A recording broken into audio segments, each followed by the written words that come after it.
നിനക്ക് തന്ന പായസത്തില് അവള് വിഷം ചേർത്തു.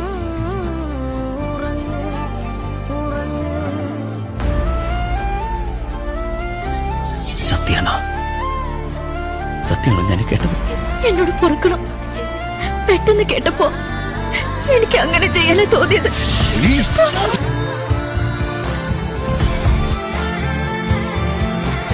എന്റെ അമ്മമാരും എന്താ